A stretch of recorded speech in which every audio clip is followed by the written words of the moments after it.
En cette journée mondiale du Parkinson, dont la tulipe est l'emblème, l'agence Solumed vous a préparé une petite capsule informative.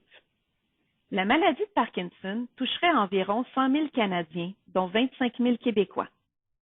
Deuxième affection neurodégénérative en importance après la maladie d'Alzheimer, le Parkinson se caractérise principalement par des changements au niveau du mouvement. Notre cerveau est le centre de commande de tous nos mouvements. C'est un neurotransmetteur appelé dopamine qui fait voyager les influx nerveux entre les neurones du cerveau. Dans le cas de la maladie de Parkinson, les neurones qui produisent la dopamine meurent une à une. L'influx nerveux ne peut donc plus poursuivre son chemin.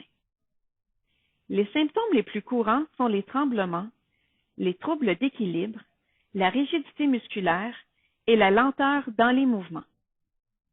On retrouve aussi des symptômes moins flagrants, mais tout aussi handicapants pour la personne qui en est atteinte. Le trouble de la parole et de l'écriture, les troubles digestifs, les douleurs musculaires, la perte du goût ou de l'odorat et la fatigue font partie de ces symptômes. Le Parkinson est une maladie évolutive. Les symptômes existants s'aggravent graduellement et de nouveaux symptômes peuvent se manifester à tout moment. La perte graduelle de ses facultés motrices peut mener la personne atteinte de Parkinson à un état dépressif ou lui occasionner des troubles d'anxiété. Il n'y a en ce moment aucun traitement qui permet de guérir la maladie. Par contre, les médicaments peuvent atténuer les symptômes, mais sans freiner la progression de celle-ci. Étant donné que de nombreux symptômes du Parkinson résultent d'un manque de dopamine, la plupart des médicaments utilisés ont pour but de rétablir ou d'imiter cette substance. On appelle cette classe de médicaments les dopaminergiques. Ils favorisent la transmission de l'influx nerveux. Toute médication amène son lot d'effets secondaires.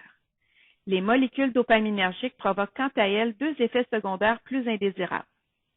Une des réactions adverses connues se nomme l'épuisement de l'effet thérapeutique en fin de dose. Elle se traduit par des changements rapides au courant d'une même journée, entre les périodes on et une période off où la personne devient soudainement dans l'incapacité de faire ses activités habituelles. Le trouble du contrôle des impulsions est un autre effet secondaire qu'on retrouve chez environ 15 à 20 des patients atteints de la maladie.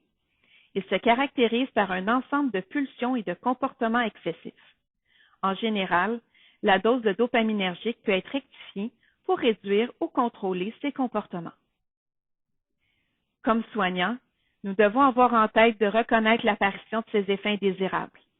Il est aussi primordial de prendre en compte les difficultés de communication qui peuvent résulter de la maladie et expliquer clairement les soins qui seront prodigués aux clients. Nous nous assurons ainsi de bâtir une relation de collaboration avec le client dans le but de maintenir son autonomie.